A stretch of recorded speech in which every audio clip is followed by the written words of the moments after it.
Hello students, this is Komal, your SST educator. Welcome back to your favorite channel Magnet Brains. Magnet Brains आपको provide कराता है high quality education, वो भी free of cost, kindergarten से लेके class 12 तक की सीबीएसई बोर्ड के कोर्सेज के साथ साथ आपको अदर स्टेट बोर्ड के भी कोर्सेज अवेलेबल है इन हिंदी मीडियम, जैसे कि UP board, Bihar board, Delhi board के कोर्सेज प्रॉपर सिस्टमैटिक वे में। कोई दिक्कत परेशानी आपको नहीं होगी। डेली प्रैक्टिस सेट्स के क्वेश्चंस भी मिलेंगे, प्रैक्टिस भी करते जाइएगा। ई बुक्स और ई नोट्स की लिंक आपको डिस्क्रिप्शन बॉक्स में अवेलेबल है, तो भटकिएगा मत। आज हम क्या करेंगे, हम करने वाले हैं चैप्टर का कंप्लीट रिवीजन। पार्ट 1 पार्ट 2 में रहने वाला है, क्योंकि चैप्टर बड़ा है, चीजों को हमें अच्छे से समझना है, इंपॉर्टेंट है। सेटलमेंट्स है, मूवमेंट्स है ना, और इंडिगो के बारे में तो बहुत सारा सब कुछ है, तो चीजों को बहुत अच्छे से समझना है। ये बात आप ध्यान रखिएगा कि इसमें एक वर्ड आता है रिवीजन। रिवीजन का मतलब रिवाइज करना। दैट मीन्स पहले हम पढ़ चुके हैं उसको रिवाइज कर रहे हैं। ये मत सोचिएगा कि उसको नए तरीके से पढ़ रहे हैं। तो ड्यूरिंग द रिवीजन मैं भाई क्वेश्चन पूछ सकती हूँ बीच बीच में। जिन्होंने चैप्टर्स को अटेंड करा है तो वो आंसर कर पाएंगे, जिन्होंने नहीं करा है डायरेक्टली यहाँ है, कोई दिक्कत नहीं है, सब कुछ वैसे ही होगा, अच्छे से समझाया जाएगा, बट वन गो में होगी चीजें, पार्ट 1 पार्ट 2 में। तो स्टार्ट करने से पहले आपको क्या करना है, आपको लाइक कर देना है मेरे मोटिवेशन के लिए, और शेयर कर देना है अपने क्लासमेट्स को। भाई जो चैप्टर को अटेंड नहीं कर पाए थे तो कंप्लीट चैप्टर रिवीजन को अटेंड करें। और क्या करना है, कमेंट के लिए रेडी रहना है, बीच बीच में अगर आपसे क्वेश्चन पूछे जाएंगे, क्योंकि कंप्लीट चैप्टर ही सही, बट ये क्या है, रिवीजन ही है। स्टार्ट करें, चलो। The company becomes the diwan. Company क्या बनी है, कंपनी को दीवान बना दिया गया है। क्या बना दिया गया है, कंपनी जब दीवान बनी, दैट मीन्स उनके पास आ गई बढ़िया सा रोल, एक रिस्पॉन्सिबिलिटी आ गई उनके पास। अब वो क्या कर सकते, बढ़िया रिसोर्सेज वगैरह अर्न करे, सब कुछ बढ़िया से हो गया है, तो कंपनी क्या बन गई, दीवान। On 12th August 1765, the Mughal emperor appointed the East India Company as the Diwan of Bengal. कब बनाया गया इनको, इनको बनाया गया 12th अगस्त। On 12th August the Mughal emperor appointed the company East India company as the diwan of Bengal. East India company को diwan of Bengal किसने बनाया, दीवान ऑफ बंगाल बनाया है मुगल एम्परर ने। कब, 12th अगस्त 1765 को। ये ध्यान रखना, पता चले कोई पूछ ले कि दीवान किसने बनाया तो आप सोचोगे कि खुद ही बन गए होंगे, नहीं, ऐसा नहीं है। मुगल एम्परर ने इनको दीवानी सौंपी थी, कहाँ की, बंगाल की। और ये भी ध्यान रखना, कहाँ की बात हो रही है, बंगाल की। कौन सी जगह, सिटी बिल्कुल नहीं भूलना, स्टेट नहीं भूलना, बंगाल, ठीक है, बंगाल की बात हो रही है, ठीक है। The actual event most probably took place in the Robert Clive's tent with a few Englishmen and Indians as witnesses. ये जो सेरेमनी टाइप की या फंक्शन छोटा मोटा कि भाई आपको दीवानी मिल रही है, एक होता है ना कि 4-5 लोग होते हैं देखने के लिए, विटनेस रहते हैं कि भाई हाँ ये देखिए इनको दीवानी हासिल हो रही, पता चले 2 लोग ने आपस में उन्होंने दे दिया और ले लिया, तो पता ही नहीं चले कि सच बोल रहे हैं झूठ बोल रहे हैं। तो 2-4 लोग थे, कुछ उनके लोग थे, कुछ यहाँ के लोग थे, तो खड़े हुए थे लोग, देख रहे थे। तो ये कहाँ हुआ था, ये हुआ था रॉबर्ट क्लाइव के टेंट में। टेंट वगैरह कैंप जैसे, इस टाइप का टेंट जैसे बना के रहते होंगे, तो वहां पे ये हुआ था। विद अ फ्यू इंग्लिशमैन, कौन कौन थे, कुछ इंग्लिशमैन थे और कुछ इंडियंस थे जो विटनेस कर रहे थे, जो देख रहे थे। But in the painting above, ये जो पेंटिंग है यहाँ पे क्या दिखाया जा रहा है, the event is shown as a majestic occasion taking place in a grand setting.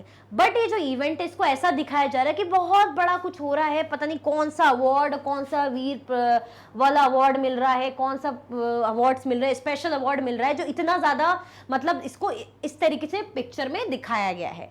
क्या दिखाया है, but in the painting about, ये जो पेंटिंग को हम देखेंगे, the event is shown as a majestic occasion, जैसे कि कुछ अच्छा बड़ा ओकेजन हो रहा है। जबकि हमने देखा है रॉबर्ट क्लाइव के टेंट में हुआ था, जहां पे कुछ इंग्लिशमैन थे और कुछ दूसरे इंडियन लोग थे जो विटनेस कर रहे थे।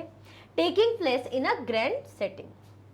The painter was commissioned by Clive to record the memorable events in Clive's life. The grant of Diwani clearly was one such event in British imagination.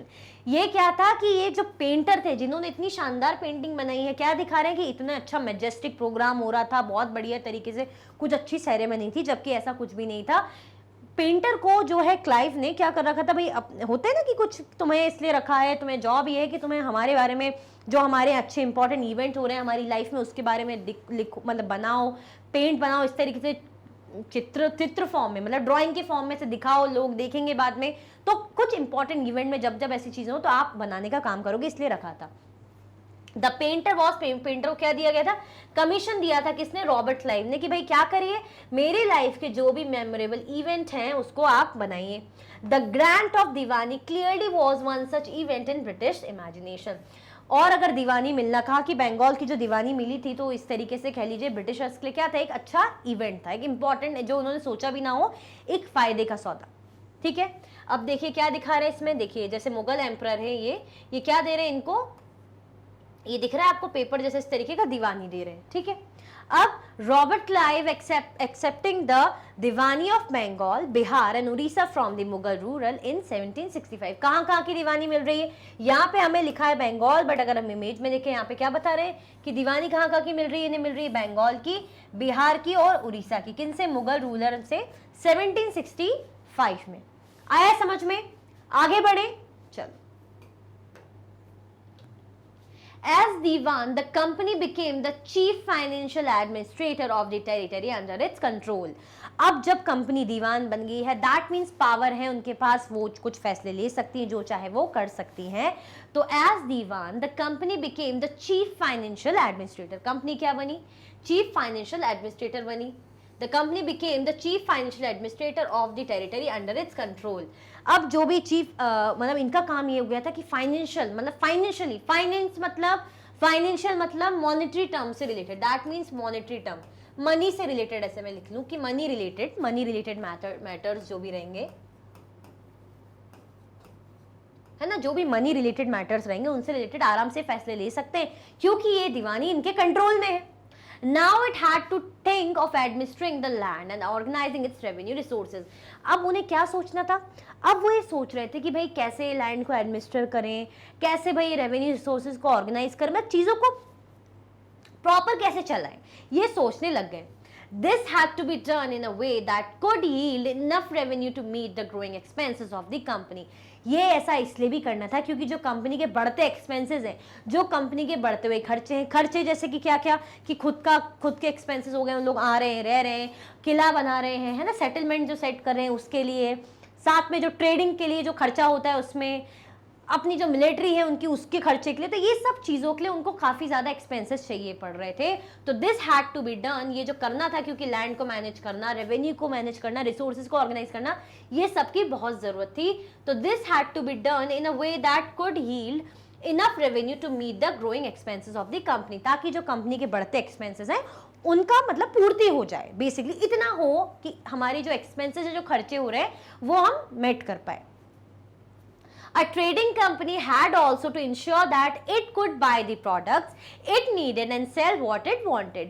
Company को ये भी ध्यान में रखना था अब कि अब हमें वही जो प्रोडक्ट पे ध्यान देना चाहिए जिनको हम खरीदना चाहते हैं या जिनको हम बेचना चाहते हैं, तो वही प्रोडक्ट हमें क्या करना चाहिए, हमें प्रोड्यूस करवाने चाहिए, या जैसे कुछ फसल हो गई जो हमारी काम की, तो वही क्रॉप्स उगवानी चाहिए जो हमारे फायदे का हो, जिसको खरीद के बेच के हमारा फायदा हो। तो अ ट्रेडिंग कंपनी हैड, कभी कंपनी को ये भी सोचना था also to ensure that it could buy the products it needed and sell what it wanted, मतलब वही प्रोडक्ट जो है खरीद, जो जरूरत के वो खरीदे और जो बेच के फायदा मिले, तो ऐसा उनका फोकस था। आया समझ में, आगे बढ़े, चलो। Over the years, the company also learned that it had to move with some caution.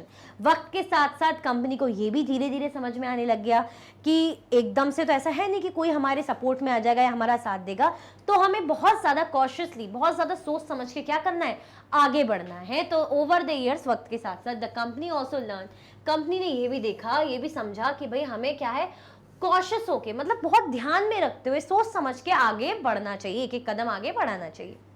Being an alien power, it needed to pacify those who in the past had ruled the countryside and enjoyed the authority and prestige.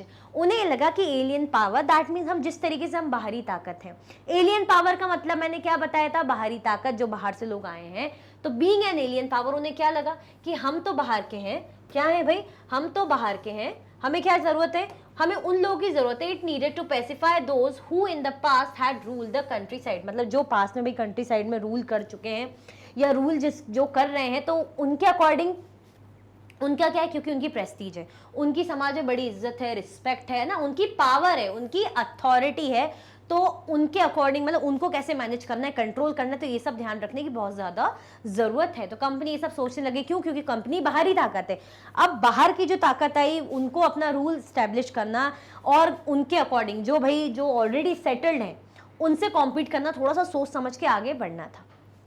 Those who had local powers had to be controlled, but they could not be entirely eliminated.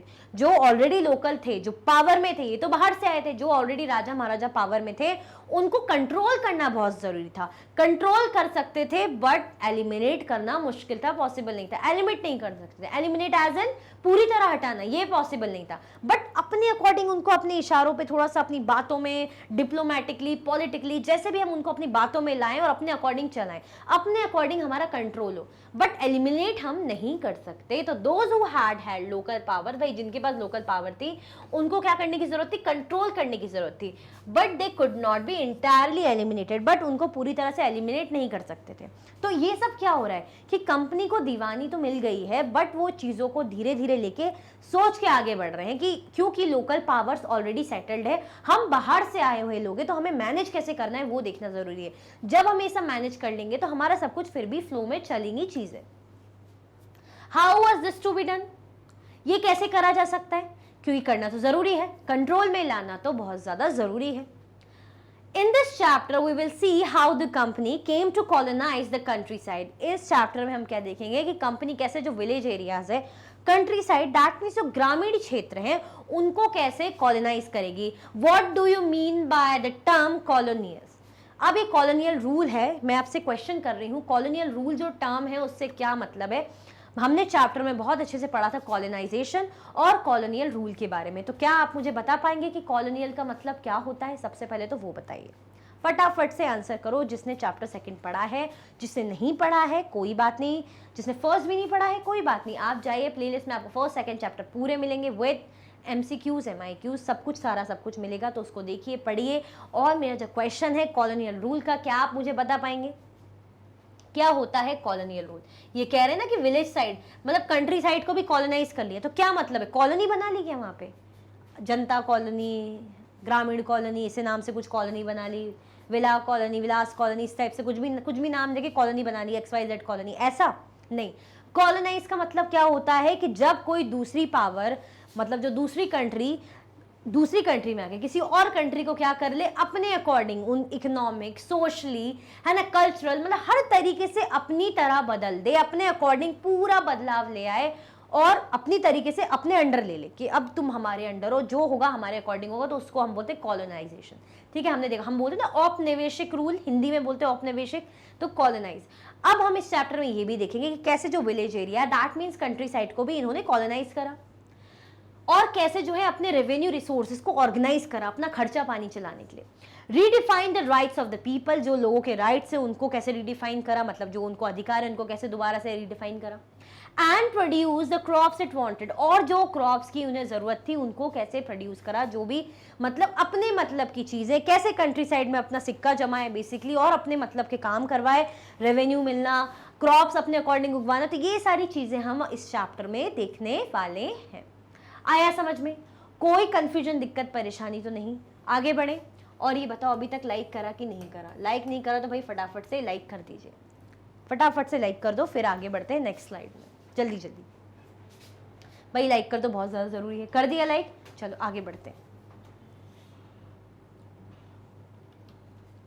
Revenue for the company, company के लिए revenue देखते हैं कैसे क्या भाई revenue earn करना था। Revenue that means, revenue का मतलब क्या होता है? अच्छा, मैं रेवेन्यू बोल रही हूँ, रेवेन्यू का मतलब पता है कि पता चले रेवेन्यू का मतलब ही नहीं पता, और हम पूरा जो चैप्टर चल रहा है हमारा रेवेन्यू टर्म पे चल रहा है। मतलब इनकम, कमाई कैसे हो रही है, रेवेन्यू फॉर द कंपनी, कैसे कमाई हो रही है कंपनी।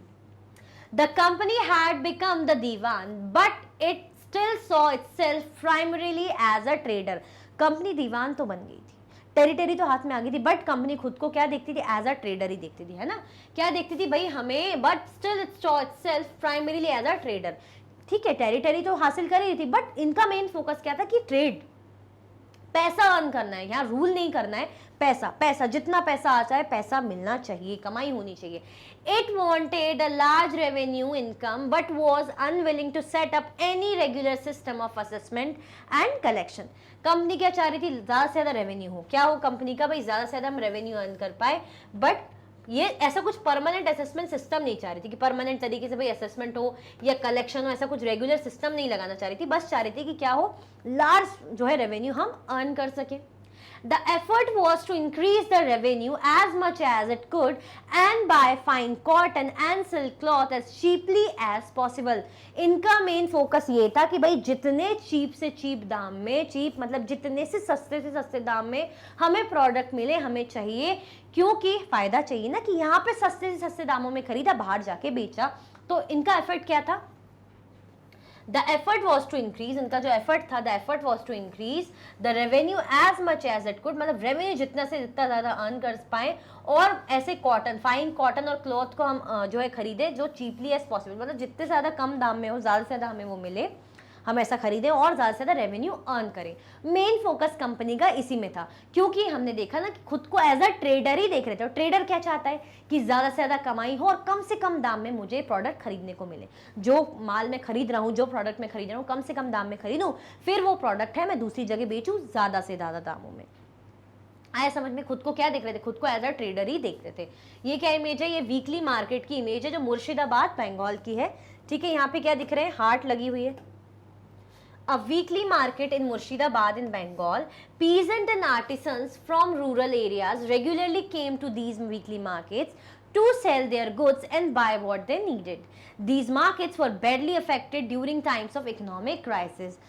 ये एक हार्ट है, मतलब जो है वीकली मार्केट जो लगता है, ठीक है। यहाँ पे कौन कौन आते हैं, यहाँ पे आते हैं भाई पीजेंट और जो है अपना आर्टिसंस आते हैं, अपने रूरल एरिया से, गांव के एरिया से आते हैं, और क्या करते हैं, प्रोडक्ट खरीदते हैं, प्रोडक्ट बेचते हैं, जो भी उन्हें लगता है गुड्स खरीदेंगे, गुड्स बेचेंगे, तो जो भी इनको जरूरत रहती, तो ऐसा इनका काम, जीविका चलती थी। These markets were badly affected during times of economic crisis. अब ये मार्केट में कम इम्पैक्ट पड़ा, ये मार्केट भाई जब तरीके से भाई डिक्लाइन हुए, क्राइसिस आए यहाँ पे, जब इकोनॉमिक क्राइसिस आई, मतलब इतनी ज़्यादा इकोनॉमिक क्राइसिस आई, इतनी ज़्यादा पैसों की कमी है कि लोगों के पास पैसे तक नहीं थे कि बेसिक नीड्स, जो बेसिक नीड है वो उनकी चीज़ें भी खरीद सके, जैसे पानी, खाना पीना, जो भी बेसिक चीज़ें हैं वो तक खरीदने तक के लोगों के पास पैसे नहीं थे। तो मार्केट में क्या हुआ, इम्पैक्ट पड़ा। कैसे चलेगा मार्केट, मार्केट लगा के फायदा ही क्या, जब पब्लिक के पास पैसा नहीं है, खाली हाथ थोड़ी प्रोडक्ट खरीदने आएगी, या आप खाली हाथ बोलोगे ठीक है हम आपको फ्री में दे रहे हैं, पॉसिबल नहीं है ना। आया समझ में, आगे बढ़े। Within 5 years, the value of goods bought by the company in Bengal doubled.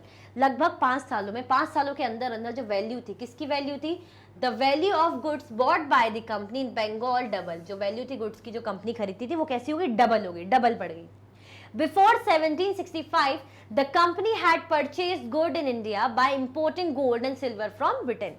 अगर हम बात करें, हमने ये भी देखा था सेकंड चैप्टर में कि जब इनके पास दीवानी नहीं आई थी तो ये लोग क्या करते थे, प्रोडक्ट से प्रोडक्ट बेच के प्रोडक्ट इंडिया से खरीदते थे। बट जब इनके पास प्रोडक्ट भी नहीं बचे थे तो ब्रिटेन से, अपनी कंट्री से गोल्ड और सिल्वर मंगवाते थे, इंपोर्ट करवाते थे, फिर वो गोल्ड सिल्वर के थ्रू ये लोग क्या करते थे, इंडियन के जो इंडिया के ट्रेडर्स थे उनसे सामान खरीदते थे। ये पहले के हालात थे, ठीक है। तो before 1765 the company had purchased goods in India by importing gold and silver from Britain. Britain से जो भी गोल्ड एंड सिल्वर इंपोर्ट करवाते थे उनको देके प्रोडक्ट खरीदते थे, क्योंकि जरूरी था ट्रेड के लिए।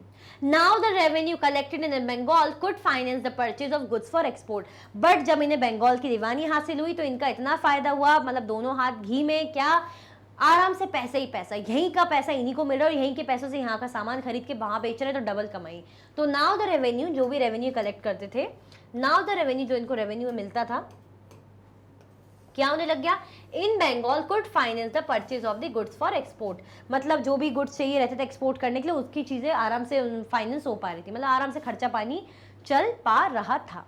आया समझ में, कैसे चल पाएगा, क्यों, क्योंकि भाई दीवानी मिल गई, दैट मीन्स रिसोर्सेज सब कुछ अपने हाथ में, तो इसके थ्रू चीजें आराम से हो पा रही थी। वरना इससे पहले हालात ये थे कि ब्रिटेन से गोल्ड एंड सिल्वर इंपोर्ट कराते थे और यहाँ पे खरीदते थे सामान और फिर बेचते थे। आया समझ में, आगे बढ़े, चलो ओके चल। Soon it was clear that the Bengal economy was facing a deep crisis.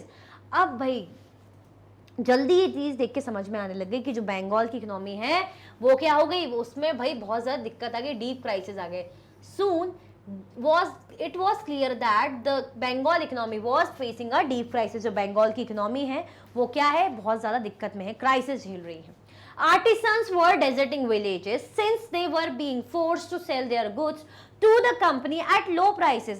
Artisans की क्या दिक्कत आ गई कि वो जो अपने गुड्स जो कंपनी खरीदती थी, बोलती थी जितने से जितने कम दाम में आप बेचो आपको बेचना पड़ेगा, प्रेशराइज करती थी, प्रेशर बनाती होगी, जो भी चालाकी अपनाती होगी, टैक्टिक्स अपनाती होगी, टेक्निक्स जो भी तरीके अपनाती होंगी, तो इनको मजबूर होकर सामान जो है चीप दामों में, कम से कम दामों में बेचना पड़ता था।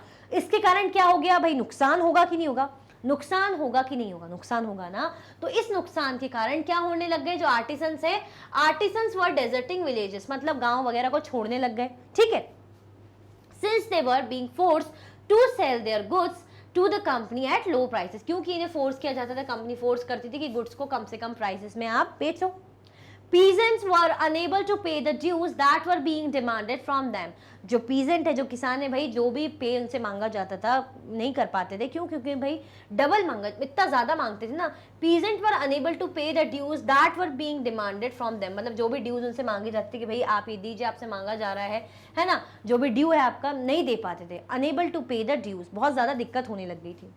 Artisanal production was in decline, जो आर्टिसनल प्रोडक्शन था वो क्या हो गया, डिक्लाइन हो गया। अरे कैसे नहीं होगा डिक्लाइन, ऑब्वियसली ना डिक्लाइन होगा ना, क्यों नहीं करेंगे, क्यों करेंगे प्रोड्यूस, जब उन्हें पता है कि हमें पैसा ही नहीं मिल रहा है, चीप दामों में हमें सामान मजबूरी में बेचना पड़ रहा है, तो उसके लिए हम मेहनत क्यों करें। तो क्या हो गया था, आर्टिसनल जो प्रोडक्शन है वो डिक्लाइन हो गया था, कम हो गया था। And agricultural cultivation showed sign of collapse. अब क्या हुआ, जो एग्रीकल्चरल कल्टीवेशन है उसने भी क्या साइन दिखा है, कोलैप्स, वो भी गिरने लग गया था। The agricultural cultivation showed sign of collapse, है ना, एग्रीकल्चरल एक्टिविटीज भी कम होने लग गई थी, आर्टिसनल प्रोडक्शन भी कम होने लग गया था। Then in 1770, a terrible famine killed 10 million people in Bengal. About 1/3 of the population was wiped out. लगभग बंगाल में हालत इतने बद से बदतर हो गए 1770 में कि टेरिबल फैमाइन, मतलब भुखमरी, इतनी भयंकर तरीके से भुखमरी आई कि लगभग 10 मिलियन पीपल क्या हो गए, मारे गए। About 1/3 of the population was wiped out। लगभग 1/3 पॉपुलेशन का, 1/3 जनता का, पॉपुलेशन का सफाया हो गया था वहां पे बंगाल में, ठीक है। क्यों, क्योंकि बेसिक नीड्स के लिए पैसे नहीं थे, खाने पीने तक के लिए पैसे नहीं थे। तो जब इंसान खा पी नहीं पा रहा है तो जिएगा कैसे, मरेगा नहीं क्या, कहाँ से कमाएगा। इतना जो इन्होंने लूटपाट मचा रखी थी, प्रोडक्ट जो बेचारा मेहनत से बना रहा है वो कम से कम दामों में, जब उसे पता है मुझे बेचना है तो मेहनत क्यों करेगा। इस चक्कर में जब मेहनत नहीं करेगा तो कमाई नहीं होगी, कमाई नहीं होगी तो खाएगा क्या, मरेगा नहीं क्या, उनको भुखमरी नहीं आएगी।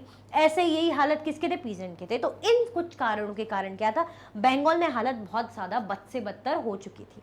आया समझ में, आगे बढ़े, अच्छे समझ में आ रहा है ना, कोई कंफ्यूजन, दिक्कत, परेशानी, डर, समस्या तो नहीं, बिल्कुल नहीं डरो, बिल्कुल डरोगे कि अरे इतना सारा ये क्या है, नहीं नहीं, अच्छा इसको इसलिए इतने अच्छे से समझो, स्टोरी वाइज में, स्टोरी के वे में समझोगे तो अच्छे से लगेगा। मैं रीड करके ऐसे पढ़ाती जाऊंगी समझ में नहीं आएगा, इसलिए मैं थोड़ा उसको थोड़ा सा थ्रिल करके ऐसे बताती हूँ, ठीक है।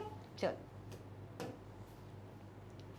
The need to improve agriculture, अब एग्रीकल्चर को इम्प्रूव करने की जरूरत थी।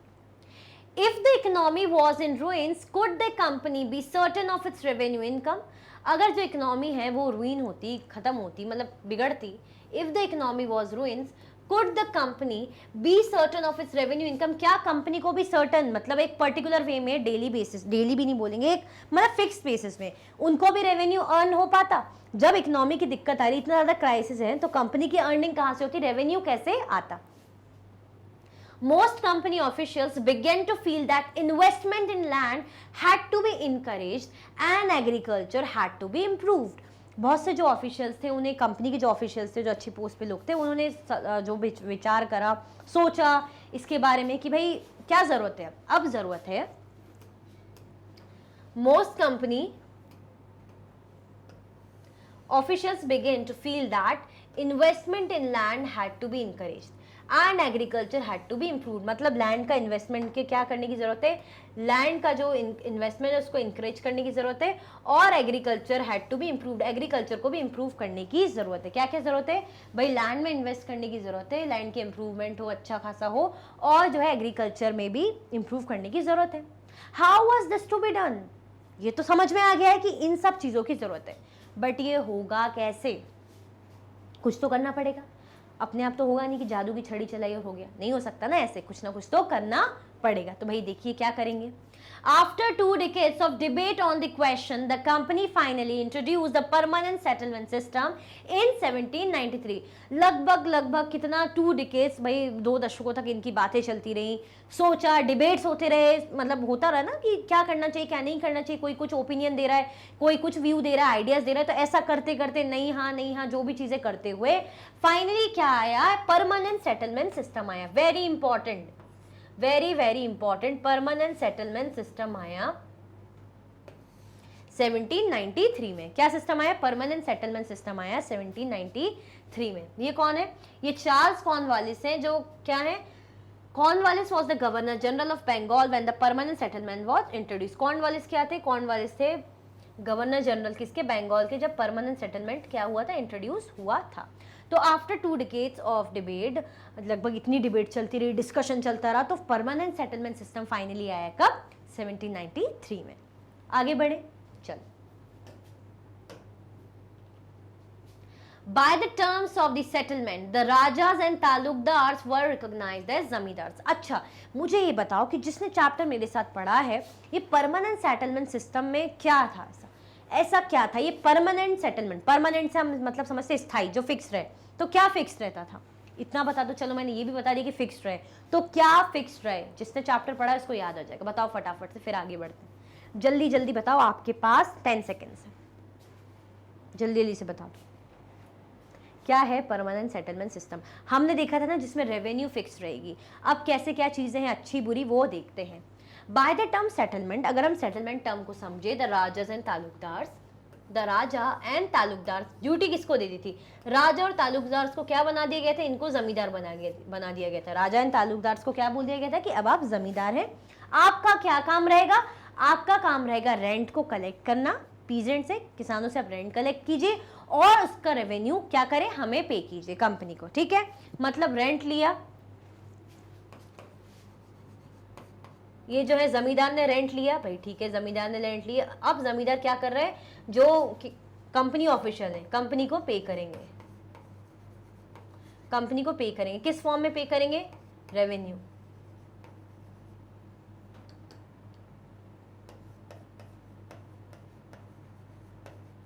कंपनी को रेवेन्यू फॉर्म में पे करेंगे। आया समझ में? They were asked to collect rent from the peasant and pay revenue to the company. उनको क्या भाई ड्यूटी दी? आपका भाई क्या काम रहेगा? आपका काम रहेगा कि आप जो है, जो पीजेंट है, किसानों से रेवेन्यू कलेक्ट कीजिए और हमें, मतलब रेंट कलेक्ट कीजिए सॉरी, और रेवेन्यू हमें कंपनी को पे कीजिए।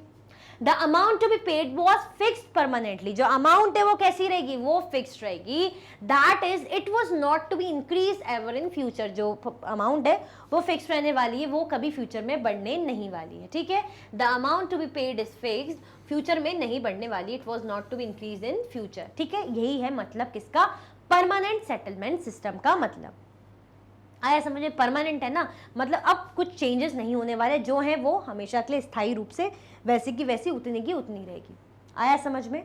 आगे बढ़े, क्या पढ़ रहे हैं? हम पढ़ रहे हैं परमानेंट सेटलमेंट के बारे में। कब आया? ये आया 17, कब भूल गए कि याद है? देख लो यहाँ पे कब आया, यहाँ पे 17 आगे, 93 या 73 दिख रहा है ना, देख के तो बता सकते हो। और कब थे? गवर्नर जनरल कौन थे यहाँ पे? चार्ल्स कॉर्नवालिस थे। ठीक है, आगे बढ़ते। 1793 में भाई आया था हमारा परमानेंट सेटलमेंट सिस्टम।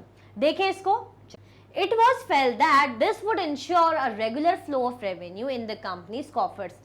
अब उन्हें ये भी देखना था, ये चीज़ ध्यान रखनी थी कि अब हमने फिक्स परमानेंट मतलब फिक्स कर दिया है, हमारी अर्निंग फिक्स्ड रहेगी। फिक्स्ड रहेगी तो उससे क्या है कि इससे ये रहेगा, it was felt that this would ensure a regular flow of revenue. इससे ये रहेगा कि रेवेन्यू का एक रेगुलर फ्लो रहेगा, एक जो परमानेंट हमने सेट कर दिया कि इतना होना चाहिए, तो एक रेगुलर फ्लो इसका आता रहेगा इनटू द कंपनीज कॉफर्स, है ना, कंपनी में। At the same time encourage the zamindars to invest in, अब सेम टाइम पे, एट द सेम टाइम इन्होंने जमींदार को क्या करा? At the same time encourage the zamindars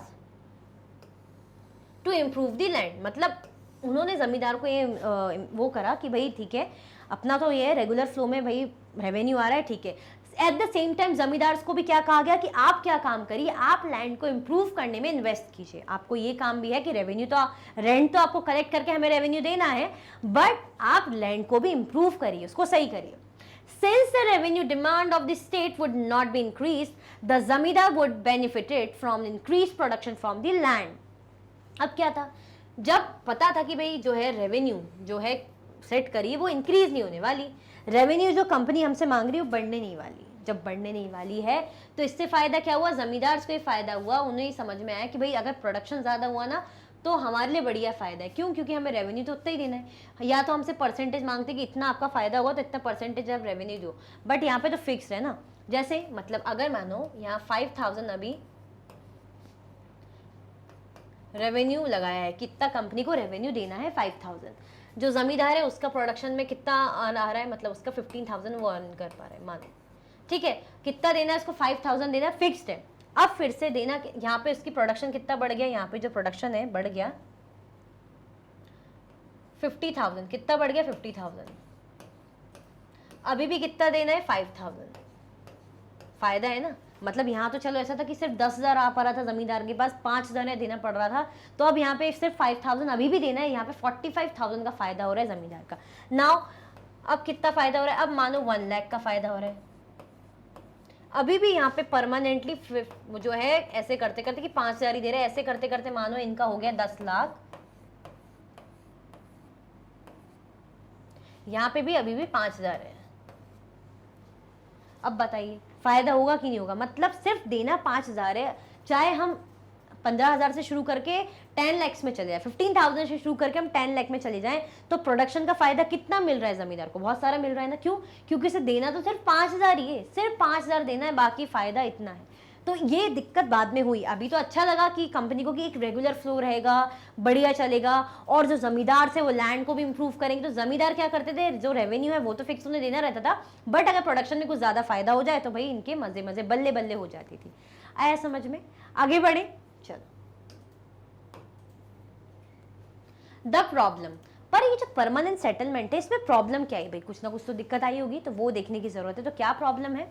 the permanent settlement however created problem. जो परमानेंट सेटलमेंट है वो क्या लेकर आई, वो प्रॉब्लम लेकर आई। क्या लेकर आई? The permanent settlement however created the problems. क्या प्रॉब्लम लेकर आई? Company officials soon discovered that the zamindars were in fact not investing in the improvement of land. धीरे धीरे कंपनी के जो ऑफिशियल्स है उन्हें बात समझ में आई कि जो जमींदार है ना, ये क्या है, इन्वेस्ट नहीं कर रहे, ये लैंड के इंप्रूवमेंट में कुछ भी इन्वेस्टमेंट नहीं कर रहे। ये बात उन्हें समझ में आ गई। कंपनी के ऑफिशियल से उन्होंने देखा कि जो लोग हैं, जो जमींदार से, वो उनका तो अपना अर्निंग पे ध्यान है, वो लोग जो है लैंड के इंप्रूवमेंट में कुछ भी फोकस नहीं कर रहे, ध्यान नहीं दे रहे। The revenue that had been fixed was so high that the जमींदार found it difficult to pay। जो रेवेन्यू था, अब कंपनी ने क्या कर रखा था, रेवेन्यू इतना हाई लगा रखा था। अब ऑब्वियसली ना, मानो 5,000 का रेवेन्यू जैसे मैंने लगाया और इनकी तनख्वाही लगभग 10,000 है, मानो 10,000 अर्न कर पा रहे, तो क्या 5,000 से ही घर चलेगा? दिक्कत है ना। लगभग आधी जो है कमाई का हिस्सा देना पड़ रहा हो, रेवेन्यू देना पड़ रहा हो, तो दिक्कत है। तो रेवेन्यू क्या था, इतना इसलिए फिक्स कर रखा था, मतलब इतना ज़्यादा फिक्स कर रखा था कि जमींदार को उनको वो रेवेन्यू पे करने में बहुत ज़्यादा दिक्कत आ रही थी। क्या आ रही थी? बहुत ज़्यादा दिक्कत आ रही थी। क्यों? क्योंकि इतना ज़्यादा हाई फिक्स कर रखा था revenue. Anyone who failed to pay the revenue lost their जमींदारी। अब क्या था कि भाई रेवेन्यू पे करा तो ठीक, और अगर नहीं पे कर पाए तो आपके हाथ से गई क्या, आपकी जमींदारी। मतलब आपको जमींदार बनाया था ना, आपको लैंड की जिम्मेदारी दी थी, आप नहीं निभा पाए। क्यों नहीं निभा पाए? आपने तो हमें रेवेन्यू पे ही नहीं करा। जब आप हमें पे ही नहीं कर रहे तो आप हमारे किस काम के, तो हटो यहाँ से। तो आपको क्या कर देते, हटा देते। तो anyone who failed to pay the revenue lost his जमींदारी। भाई जो भी फेल हो जाते थे रेवेन्यू पे करने में, तो उनकी जमींदारी लॉस हो जाती थी, लूज हो जाती थी उनसे। आया समझ में? आगे बढ़िए, क्या पढ़ रहे हैं परमानेंट सेटलमेंट के बारे में। कि प्रॉब्लम क्या आई? प्रॉब्लम ये आई कि भाई कंपनी के जो ऑफिशियल है उन्हें समझ में आ गया कि जमींदार क्या करते थे, लैंड के इंप्रूवमेंट में तो कोई ध्यान ही नहीं दे रहे। साथ में जमींदार को रेवेन्यू भी इतना ज्यादा पे करना पड़ता था कि वो पे नहीं कर पाते थे। अगर पे नहीं कर पा रहे हैं तो कोई बात नहीं, कोई दिक्कत नहीं, आपसे जमींदारी छीन ली जाएगी। तो छीन ली जाती थी। आया समझ में? आगे बढ़े, चलो। Numerous zamindaris were sold off at auctions organised by the company. बहुत से तो ऐसे ही जमींदार क्या है, ऑक्शन में बेच दिए गए। ऑक्शन मतलब, ऑक्शन जो वर्ड है इससे क्या समझते हो आप? इस ऑक्शन वर्ड से आप क्या समझते हो? आपने मूवीज वगैरह में सुना होगा नीलामी, ये वर्ड सुना है? नीलामी की, घर की नीलामी हो रही है, बंगलों की नीलामी हो रही है। दैट मीन्स हम क्या करते हैं, बैठे रहते हैं ना वो कि अरे मैं ये बंगलो 1 करोड़ में खरीदूंगा, तो 3 लोग पैनल ऐसे आगे बैठे रहते हैं, बोलते 1 करोड़ 1 करोड़ 2, तो इतने में कोई बोलता है 1 करोड़ 1 लाख ऐसे करके कुछ अपना बोलता है। फिर कोई एकदम से बोलता है 1.5 करोड़, ऐसे करके अपने बढ़ाते जाते नंबर। तो 1 करोड़ 1 करोड़ 2 3 ऐसे करके धड़ाक से ठोकते कि नहीं फाइनल अब ये मकान इनका हुआ, बंगलो इनका हुआ। तो क्या है नीलामी इस तरीके की। तो भाई ऐसे ही नीलामी जो न्यूमरस जमींदार से उनको सोल्ड करी गई, उनकी नीलामी बेच दी गई। क्यों? आप रेवेन्यू नहीं पे कर पाए, इसलिए भाई गई जो है जमींदारी आपके हाथ से। अब काहे के जमींदार, अब काहे के आप जमींदार, जब जमींदार ही आपसे छिन गई। By the first decade of the 19th century, the situation changed. But जब first decade आया किसका, 19th century का जो first decade आया, by the first decade of the 19th century, स्थितियों में, परिस्थितियों में बदलाव आए। क्या बदलाव आए? The prices in the market rose and cultivation slowly expanded. जो प्राइस थे, जो दाम थे मार्केट में, क्या हो गए, बढ़ गए। जो प्राइसेस थे मार्केट में भाई वो एकदम से बढ़ गए, और कल्टीवेशन भी क्या था, स्लोली एक्सपांडेड, है ना। प्राइसेस बढ़ गए, कल्टीवेशन भी अच्छा खासा होने लग गया, मतलब क्रॉप्स वगैरह लगने लग गए, मतलब एग्रीकल्चर होने लग गया।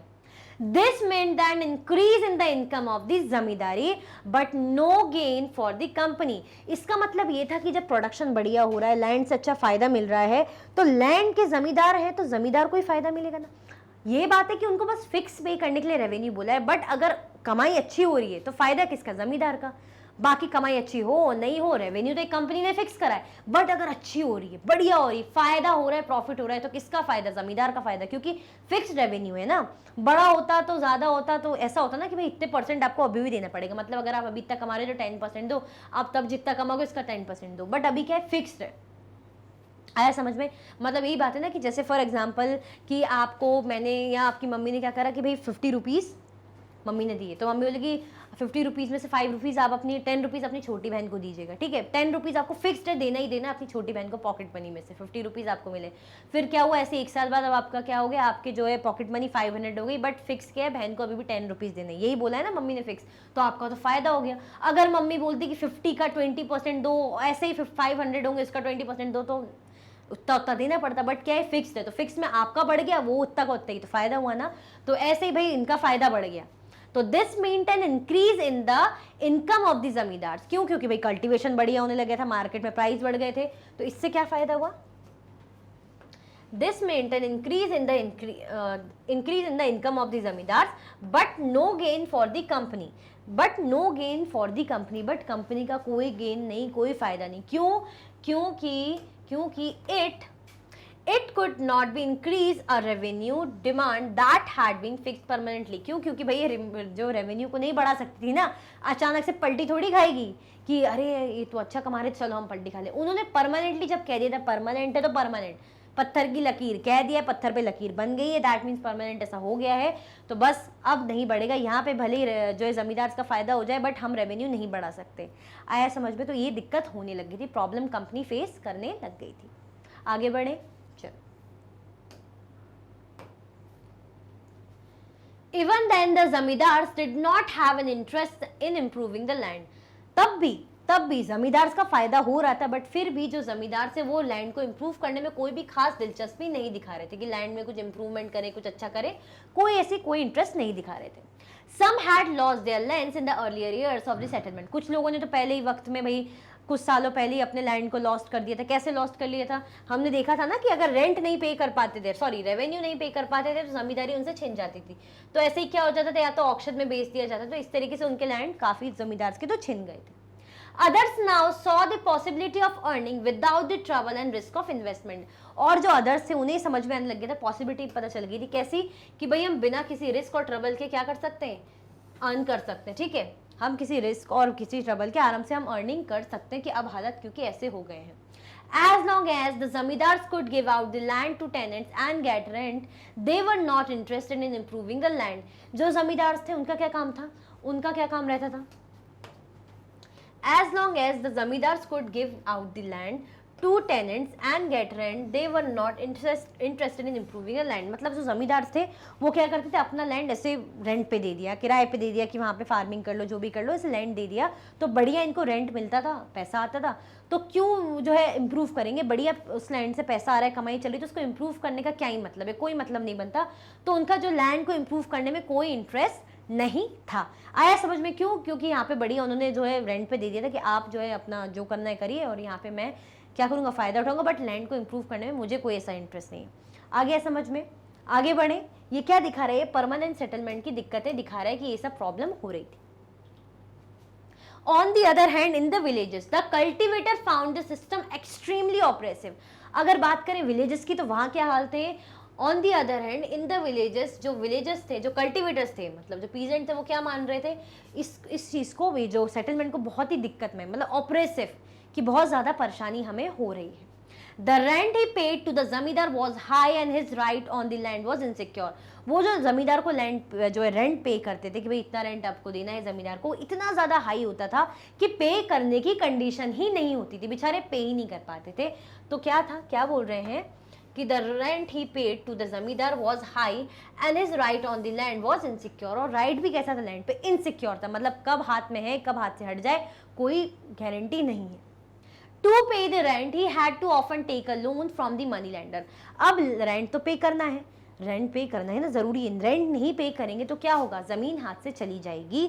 जो जमीन पे बेचारे इतना काम कर रहे हैं, मेहनत कर रहे हैं, जमीन हाथ से चली जाएगी। तो रेंट पे करना क्या है, रेंट पे करना बहुत ज्यादा जरूरी है। अब रेंट कैसे पे करेंगे, तो मनी लैंडर से उधार ले लिया, भाई जो है उधारी देते होंगे उनसे उधार लिया और यहाँ पे रेंट पे किया। तो to pay the rent he had to often take a loan from the money lender, and when he failed to pay the rent he was evicted from the land he had cultivated for generation। मतलब अगर वो rent नहीं पे कर पाया, हाँ अगर वो रेंट पे नहीं कर पाया तो क्या दिक्कत होगी, उनको उनकी जो ज़मीन से एविक्ट कर दिया जाएगा, हटा दिया जाएगा कि अब आप यहाँ पे जो है फार्मिंग नहीं कर सकते, कुछ नहीं है, आपने रेंट पे नहीं करा, हटो यहाँ से।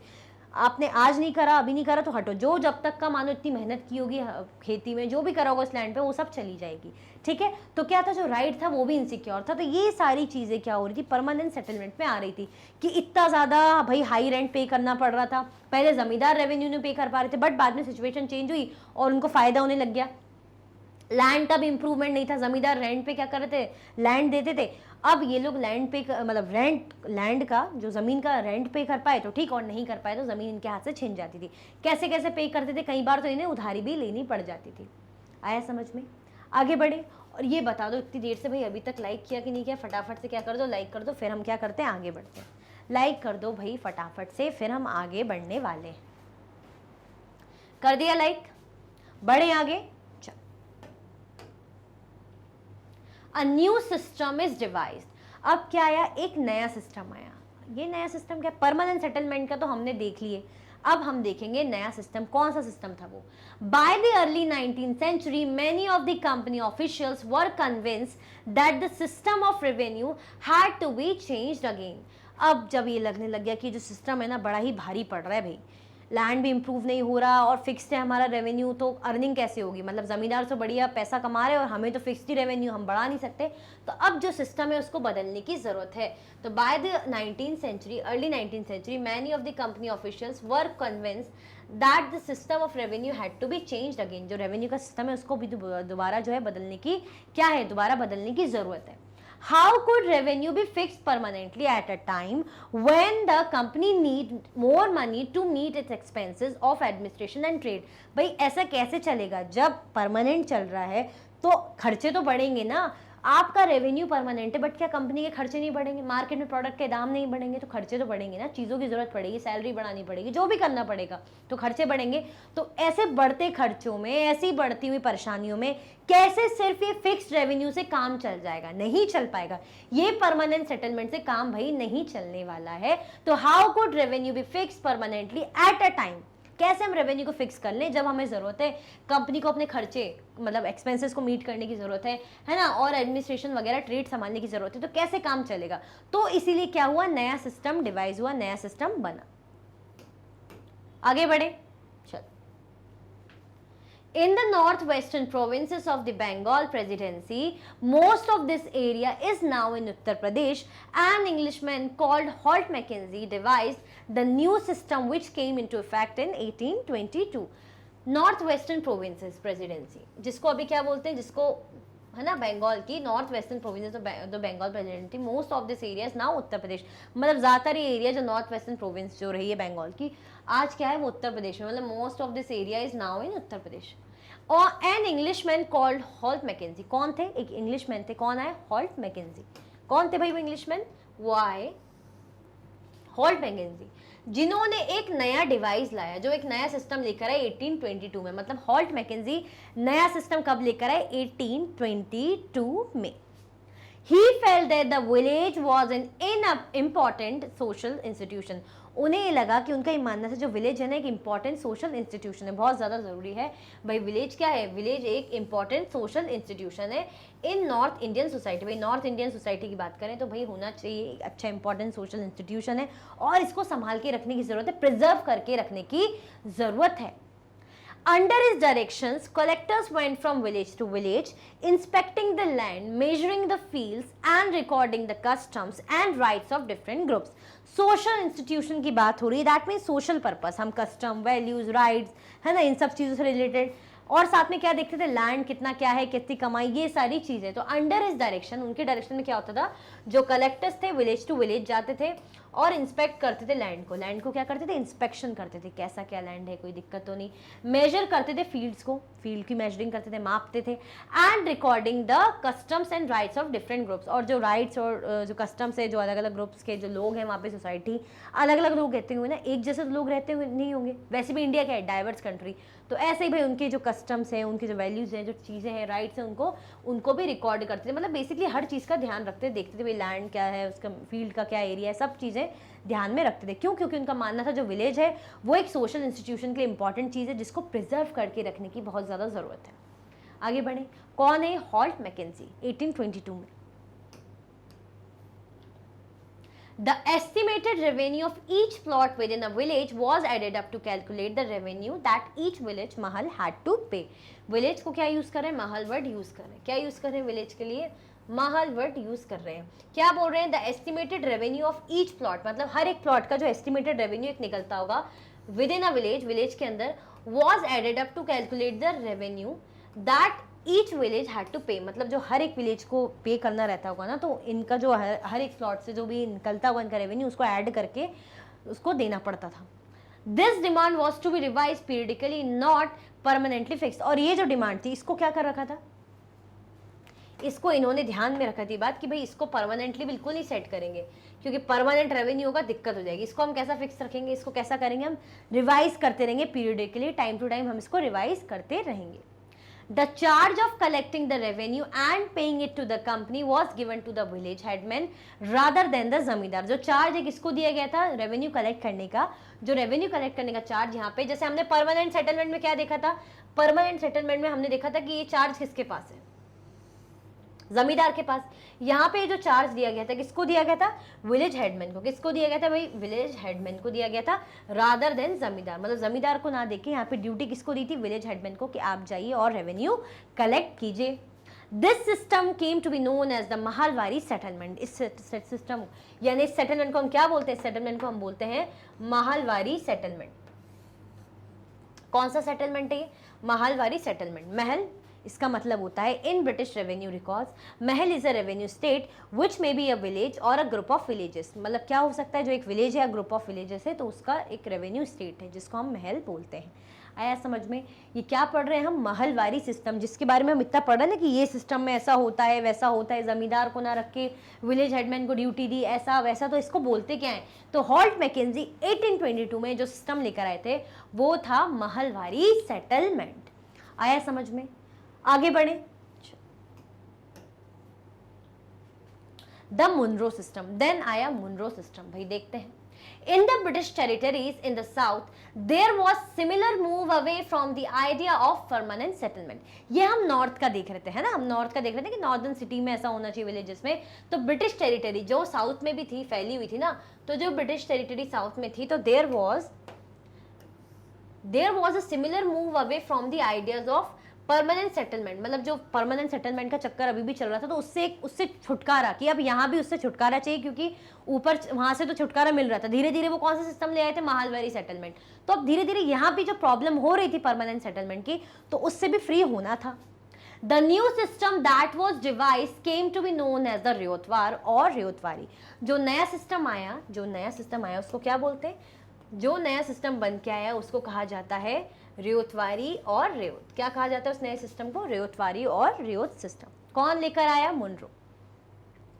It was tried on a small scale by Captain Alexander Reed in some of the areas that were taken over by the company after the war with Tipu Sultan. अब क्या था, इसको ट्राई कैसे करा करें। हम बोलते हैं ना कि अगर कोई प्रोडक्ट लॉन्च करना है, कुछ करना है, तो पहले कुछ लोगों को उसको दिखाओ, यूज करवाओ, स्मॉल स्केल पे स्टार्ट करो। ऐसा नहीं कि लॉन्च कर दो एकदम से, देखते नहीं वो होता है पूरा सर्वे वगैरह होता है, घर घर लेके आते हैं कि नया प्रोडक्ट लॉन्च हुआ है। तो इस तरीके से कि भाई ऐसे ही सिस्टम ट्राई करना है ना, तो छोटे स्केल, छोटे पैमाने पे शुरू करके देखते हैं कि छोटे लेवल पे शुरू करेंगे तो पता चलेगा इसका फायदा है, नुकसान है, पसंद कर रही जनता या हमारे फायदे का है कि नहीं है। तो it was tried on a small scale by captain Alexander read. इसको किसने ट्राई करा था, कैप्टन अलेक्जेंडर रीड ने इसको ट्राई करा था, देखा था।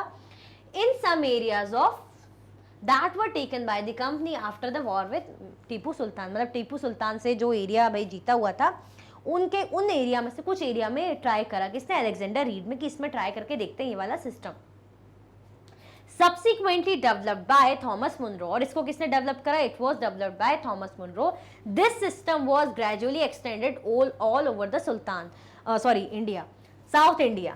Subsequently क्या हुआ, ये जो डेवलप हुआ थॉमस मुनरो ने करा, इसको आगे बढ़ाया और ये सिस्टम धीरे धीरे एक्सटेंड होकर क्या बढ़ा, all over south India. South, मेरे मुंह से सुल्तान निकल गया था, तो साउथ इंडिया में लगभग ये फैला। हम देख रहे हैं ना साउथ में हो रहा था।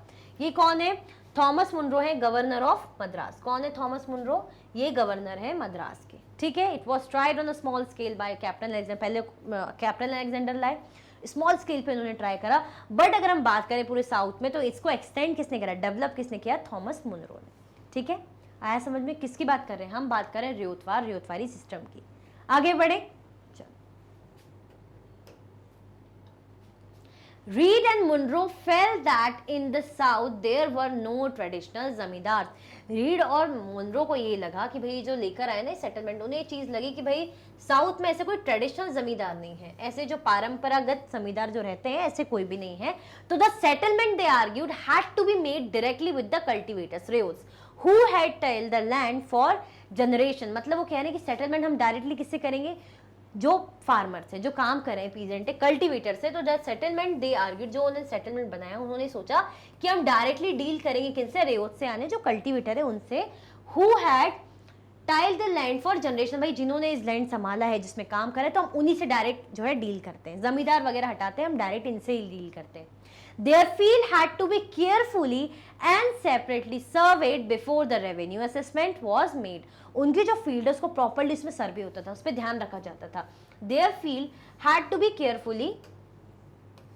carefully and separately surveyed। जो उनकी फील्ड है उसको पूरी केयरफुली सर्वे करने की जरूरत है, ध्यान रखने की जरूरत है, ठीक है, बिफोर द रेवेन्यू असेसमेंट, ताकि जो रेवेन्यू असेसमेंट हो उसके बाद कि कितना क्या हमें रेवेन्यू अर्न होगा, हमें क्या फायदा होने वाले, कितने चीजें होने वाली, तो उस चीज को ध्यान में रखने के लिए, देखने के लिए हमें क्या जरूरत है, हम प्रॉपर उसको पहले देखेंगे, असेस करेंगे। Munro thought that the British should act as paternal father figure protecting the riots under their charge। Munro को ऐसा लगा कि जो है ये जो जमीन पे इनमें पैटर्नल फादर, मतलब एज अ हम बोलते ना कि पिता जैसा, कि मतलब हम लीड कर रहे हैं, हम हेड है इस तरीके से। तो मुनरो को ये लगा, Munro thought that the British should act as paternal father figure protecting the riots under their charge। मतलब उनको ऐसा लगा कि जो रेव्स है ना, इनको हम अपने अंडर रखें, कि हम इनको संभाल रहे हैं, तो हम इनके लीडर जैसे काम करेंगे, जैसे होते थे एक फादर से संभालते, तो ऐसे हम इनको संभालेंगे, ठीक है। किनको, क्योंकि डायरेक्टली जमींदार से डील नहीं कर रहे थे, उन्होंने ये चीज़ नोटिस करी थी कि यहाँ पे जो साउथ में यहाँ पे कोई जमींदार, मतलब ट्रेडिशनल ऐसे जमींदार नहीं है, तो डायरेक्ट किससे डील करेंगे, वही जो लैंड को संभाल रहे हैं, कल्टीवेट मतलब जो कर रहे हैं वहाँ पे कल्टीवेटर्स, रेव्स, उनसे डील करेंगे। तो मुनरो ने कहा कि पहले सर्वे करो, प्रॉपर इनका सर्वे करना चाहिए लैंड का, कि भाई कैसे क्या, उसके अकॉर्डिंग रेवेन्यू हम असेस करेंगे, कैसा क्या रेवेन्यू होना चाहिए देखेंगे, और इन रेव्स को हम अपने अंडर रखेंगे, है ना, इनके हेड हम रहेंगे, इनका जो है पूरा मतलब कैसे इनको क्या करना है प्रोटेक्ट करेंगे बेसिकली हम। ऐसा कौन कह रहे थे, मुनरो। आया समझ में। आगे बढ़े, चल। ऑल वॉज नॉट वेल, भाई पर सब कुछ वेल नहीं था। Within a few years after the new system were imposed, it was clear that all was not with them. मतलब भाई ये देखा गया कि नया सिस्टम तो हम ले आए, बट इस नए सिस्टम में भी all was not well. हम बोलते ना all is well, बट उस टाइम पे वो सब सही नहीं था। तो कुछ सालों बाद ये समझ में आया, within a few years after the new system were impose, जब नया सिस्टम इम्पोज हुआ, it was clear that all was not well, मतलब चीजें सही नहीं थी। क्या था? Driven by the desire to increase the income from land, revenue officials fix to higher revenue demand. अब ये था कि उन्हें तो अर्न, पैसा कमाना है, सबको पैसा दिखता था, पैसा अर्न करना है। तो जब पैसा अर्न करना है तो इन्होंने क्या करा था? रेवेन्यू बहुत ज़्यादा हाई रखी थी। क्या करी थी भाई? बहुत ज़्यादा हाई रेवेन्यू डिमांड करते थे। अब इतनी ज़्यादा हाई रेवेन्यू ऐसा डिमांड कर देते थे, इंसान खाएगा क्या और देगा क्या? तो driven by the desire to increase the income from land, मतलब ये उनकी डिजायर थी, इच्छा थी, चाहत थी कि भाई क्या करें, हम जो है लैंड से ज़्यादा पैसा कमा पाए, ज़्यादा से ज़्यादा रेवेन्यू अर्न कर पाए। तो इन्होंने जो रेवेन्यू ऑफिशियल्स थे उन्होंने क्या करा? हाई रेवेन्यू चार्ज कर दिया। Peasants were unable to pay, riots fled the countryside and villages became deserted in many regions. अब क्या हुआ? जो पीजेंट थे वो पे ही नहीं कर पाते थे, वो अफोर्ड ही नहीं कर पाते थे पे करना। कहाँ से पे करेंगे? घर नहीं चलाना तो घर के लिए तो बचाएंगे ना, कहाँ से कितना पे करेंगे? इतना ज़्यादा हाई ये लोग पे मतलब रेवेन्यू मांगते थे। तो पीजेंट थे भाई, जो किसान थे वो पे नहीं कर पा रहे थे, अनेबल टू पे। और जो रेयोट्स थे, जो कल्टिवेटर्स थे भाई, वो कंट्री साइड में भाग गए, वहाँ चले गए, है ना, वहाँ रहने चले गए। And villages became deserted in many region, भाई जो विलेजेस से क्या हो गए भाई? खाली होने लग गए थे। तो रेयोट्स फ्लेड द कंट्री साइड, उन्होंने छोड़ा, फिर उसके बाद जो विलेज है वो भी खाली होने लग गए थे, दिक्कतें आने लगी थी ना। Optimistic officials had imagine that the new system would transform the peasant into rich enterprising farmers, but this did not happen. भाई जो आशावादी, ऑप्टिमिज्म का मतलब क्या होता है? अच्छा ये बताओ मुझे, अभी मेरे मुंह से निकल गया था, बट पहले मुझे ये बताओ ऑप्टिमिज्म का मतलब क्या होता है? आशावाद मतलब जो होप रखते हैं, जो पॉजिटिव सोचते हैं कि जरूर कुछ ना कुछ अच्छा होगा, इस चीज़ से अच्छा होगा, ऐसा। तो ऑप्टिमिस्टिक ऑफिशियल्स मतलब जिन्हें लग रहा था कि कुछ अच्छा होगा, उन्होंने तो ये सोचा था कि नया सिस्टम ना कुछ अच्छा लेकर आएगा। मतलब ये जो फार्मर्स है, मतलब ये जो पीजेंट है, इनको रिच एंटरप्राइजिंग अच्छे फार्मर्स में क्या कर देगा? कन्वर्ट कर देगा कि भाई ये तो रिच फार्मर्स बन जाएंगे। बट ऐसा तो कुछ हुआ ही नहीं। But this did not happen, ऐसा कुछ भी नहीं हो पाया। किस सिस्टम को देखा? हम देख रहे थे रेयोट वाली सिस्टम का, कि उन्हें ऐसा लगा कि फ़ायदा होगा, बट जो किसान है, जो अच्छे पीजेंट है, वो क्या बनेंगे? रिच फार्मर में बदल जाएंगे। बट ऐसा कुछ भी नहीं हो पाया। कैसे ही होता? आपका लालच इतना बड़ा है कि आपको ज़्यादा से ज़्यादा रेवेन्यू चाहिए, तो भाग रहे थे, वो तो छोड़ रहे थे, विलेज को छोड़ना शुरू कर दिया था उन्होंने। क्यों? क्योंकि पे ही नहीं कर पा रहे थे। आया समझ में? तो ये हम क्या पढ़ रहे थे भाई? चीज़ें वेल नहीं थी। कौन से किसके बारे में पढ़ रहे थे? हम रेयोट वाली सिस्टम में हम मुनरो लेकर आए थे, अलेक्जेंडर रीड लेकर आए थे। ठीक है, आगे बढ़े। जो हम बोल रहे थे ना मुनरो सिस्टम, चल। The British also realized that the countryside could not only yield revenue, it could also grow the crops that Europe required. अब हम क्या पढ़ रहे थे? Crops for Europe. भाई जो यूरोप के लिए क्या चाहिए थी? क्रॉप्स चाहिए थी। क्या चाहिए थी यूरोप के लिए? क्रॉप्स चाहिए थी, कि जो उनके फायदे में हो, जो उनके काम आ सके।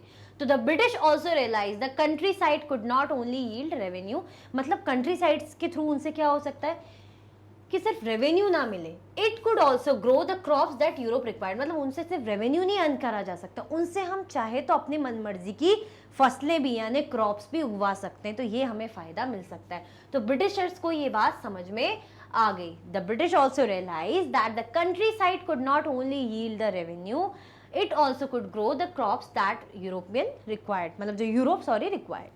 By the late 18th century, the company was trying its best to expand the cultivation of opium and indigo. कब की बात है?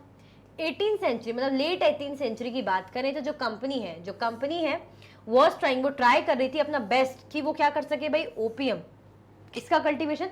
ओपीएम और इंडिगो का कल्टीवेशन ज़्यादा से ज़्यादा हो, तो कंपनी ये ट्राई कर दी। क्यों?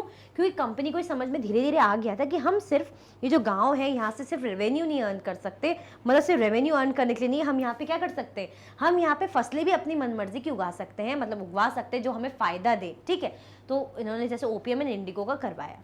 ठीक है, आगे बढ़े। In the century and a half that followed, the British persuaded or forced cultivators in various parts of India to produce other crops. जब उन्हें ये समझ में आ गया कि हम अपनी मर्जी की क्रॉप्स को भाई उगवा सकते हैं, तो अदर कंट्री मतलब बहुत जगह पार्ट ऑफ द कंट्री में ये देखने को मिला कि ब्रिटिशर्स क्या करवा रहे हैं, मतलब जो कंपनी क्या करा रही है इंडिया में, अलग अलग जगह पे अपने फायदे की जो है क्रॉप्स वगैरह लगवा रही, उगवाई जा रही। जैसे बंगाल में जूट लगवाया जा रहा है, आसम में टी की फसल लगवाई जा रही है, शुगर केन की उत्तर प्रदेश में लगाई जा रही है, इन यूनाइटेड प्रोविंस इसे कह रहे हैं, है ना। पंजाब की वीट, मतलब पंजाब में वीट की फसल लगवाई जा रही है, कॉटन की महाराष्ट्र और पंजाब में लगवाई जा रही है, और राइस की मद्रास में। तो मतलब इस तरीके से चीज़ समझ में आई कि हम अपनी मर्जी की क्रॉप्स उगवा सकते हैं जो हमें फ़ायदा दे। तो भाई अलग अलग पार्ट में ये सारी चीज़ें लगभग हाफ सेंचुरी के बाद, मतलब in the century and half, उसके बाद ये चीज़ें शुरू हो गई। ठीक है, ये सीधे से मतलब चीज़ें चलती रही कि कल्टीवेटर्स को फोर्स करा गया कि आप हमारी मर्जी की जो फसल हमें पसंद है, जो हमारे काम की हमें फ़ायदा दे, जहाँ डिमांड है, ताकि हम यहाँ से खरीदें और वहाँ बेचें यूरोप में, अदर जगहों पे, तो क्या हो, आप वो फसलें उगाई। तो प्रेशराइज करने लगे, अपने मनमानी फसल उगवाने लग गए। तो जिस तरीके से हमने देखा कि बंगाल में जूट, आसाम में टी, इस तरीके से करवाने लग गए। आगे बढ़े, चलो, क्योंकि मन मर्जी थी, इच्छा थी, तो भाई करवाना था, अर्न तो करना है, तो जो वो चाहेंगे वो तो वो करके ही रहेंगे, ये तो हमने देखा, चाहे कैसे भी। How was this done, but ये हुआ कैसे?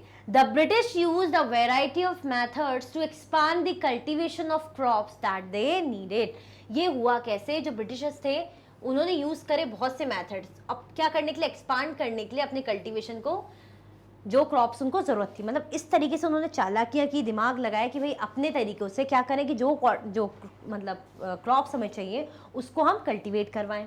Late us take a closer look at the story of one such crop, one such method of production. चलो अब हम क्या करेंगे, एक स्टोरी जानेंगे, किसके बारे में, एक क्रॉप के बारे में जानेंगे भाई, जिसको लेके काफ़ी चीज़ें हुई कि कैसे मनमाने तरीके से उसको उगवाया गया और कौन से मेथड जो है उसके प्रोडक्शन के लिए अपनाए गए। तो ये सब हम जानेंगे आगे चल के।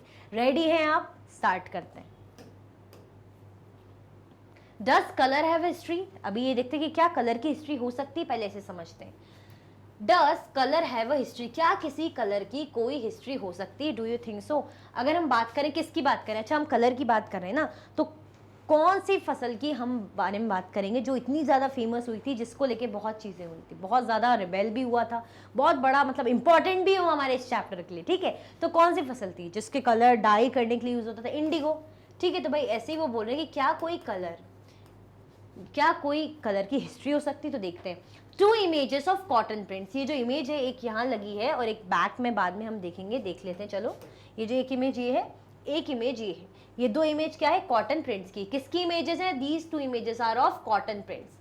The image on the left shows a kalamkari print created by weavers of Andhra Pradesh and India. ये वाली जो है, इसकी जो बात कर रहे हैं, ये वाली जो आंध्र प्रदेश किसकी है, कलमकारी प्रिंट है ये। ठीक है, इंडिया का है। इंडिया में कहाँ का है? आंध्र प्रदेश का। कौन सी प्रिंट है ये? कलमकारी प्रिंट। ठीक है, ये जो है आंध्र प्रदेश के बुनकर वीवर्स उन्होंने यहाँ पे बनाई है, इंडिया की, आंध्र प्रदेश की। On the right is a floral cotton print design and produced by William Morris, a famous poet and artist of 19th century. ठीक है, ब्रिटेन। ये किसने बनाई है? ये बनाई है विलियम मॉरिस ने। इसकी जो बात करें ना, इंग्लैंड, ये विलियम मॉरिस ने बनाई है 19th सेंचुरी में कॉटन प्रिंट की। ठीक है, ये किसने बनाई है? विलियम मॉरिस ने। तो हमें बोला है कि भाई ये 2 इमेजेस तो पहले देखो। ठीक है भाई, हमने ये भी देख ली, हमने ये भी देख ली कि विलियम मॉरिस ने बनाई है। नाउ इसमें समझने का क्या है भाई, ऐसा there is one thing common in the 2 prints. इसमें क्या है, एक चीज कॉमन इन 2 प्रिंट में। क्या कॉमन है? There is one thing common in 2 prints, both use a rich blue colour commonly called indigo. भाई दोनों में रिच ब्लू कलर का यूज हुआ है, एक अच्छे ब्लू कलर का यूज हुआ है। देखिए, दिख रहा है ब्लू यहाँ पे भी और यहाँ पे भी, मतलब अच्छे ब्लू कलर का यूज हुआ है, जिसको कॉमनली क्या कहते हैं? जिसको कॉमनली नाम दिया गया है इंडिगो। क्या नाम दिया गया है? जिसको नाम दिया गया है Indigo. Do you know how this colour was produce? क्या आपको पता है कि कलर प्रोड्यूस कैसे किया गया? Do you know how this colour was produce? कुछ आइडिया है कि भाई कैसे इस कलर को प्रोड्यूस किया गया? The blue that you see in this print was produce from a plant called indigo. जो ब्लू कलर हमको प्रिंट में दिख रहा है, ये क्या है? ये जो ब्लू कलर है हम जो प्रिंट में देख रहे हैं, was produce from a plant called Indigo. ये ब्लू कलर किससे आया है? ये ब्लू कलर एक प्लांट से आया है, जिसको हम कहते हैं इंडिगो। इंडिगो के ही ब्लू कलर को ये दोनों प्रिंट में यूज किया गया है। देखा हमने ब्रिटेन में भी यूज कर रहे हैं, ब्रिटेन के जो हैं विलियम मॉरिस, और हमारे इंडिया के आंध्र प्रदेश के व्यूअर्स उन्होंने यूज करा है। It is likely that the blue dye used in the Morris prints in 19th century Britain was manufactured from indigo plants cultivated in India। मतलब जो मॉरिस ने प्रिंट बनाया है, मतलब जो कॉटन प्रिंट उन्होंने बनाया है ब्लू कलर में, तो ब्लू कलर कहाँ से आया? वो ब्लू कलर ऐसे आया क्योंकि जो इंडिगो कहाँ के इंडिगो से, इंडिया के इंडिगो से आया है वो कलर, ठीक है। मतलब इंडिया से इंडिगो इंपोर्ट किया होगा ब्रिटेन में, तब जाके वो इंडिया का ही इंडिगो के थ्रू ये ब्लू कलर यहाँ पे प्रिंट में दिया है। दैट मीन्स इंडिया का ही हुआ ना इंडिगो। तो आपको समझ में आया कि क्या डिमांड थी। तो इट इज लाइकली, भाई ये कह रहे हैं जो ब्लू डाई, इसको क्या बोलते थे? It's a blue die that use in the Morris print, जो मॉरिस के प्रिंट में यूज हुई है। कब? 19th सेंचुरी ब्रिटेन में।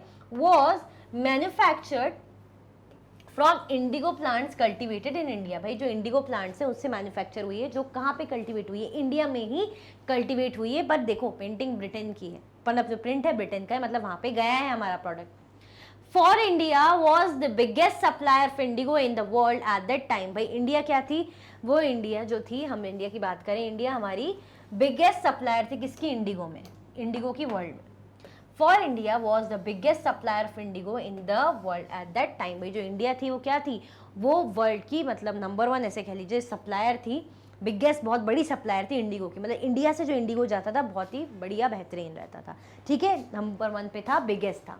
तो इतनी ज़्यादा डिमांड थी तभी तो जाके ब्रिटेन में भी पहुंचा था, और ब्रिटेन में यहाँ प्रिंट बन रहा है, मतलब हमारे यहाँ तो बन ही रहा है बट ब्रिटेन में भी बना। क्यों? क्योंकि इंडिगो की इतनी ज़्यादा डिमांड थी। बिगेस्ट जो था प्रोड्यूसर था इंडिया, सप्लायर था इंडिया, कि वो सप्लाई करता था इंडिगो का। आया समझ में? आगे बढ़े और ये बताओ लाइक करा कि नहीं करा? फटाफट से लाइक कर दो, फटाफट से लाइक कर दीजिए, कृपया करके फटाफट से लाइक कर दीजिए। कर दिया लाइक? आगे बढ़े, चलो। Why the demand for Indian Indigo? But ऐसा रीजन क्या था जो इंडिया के इंडिगो की इतनी डिमांड थी? कुछ तो खास बात होगी। क्या खास बात थी भाई? ऐसी क्या खास बात थी जो इंडिया के इंडिगो की इतनी ज्यादा डिमांड थी?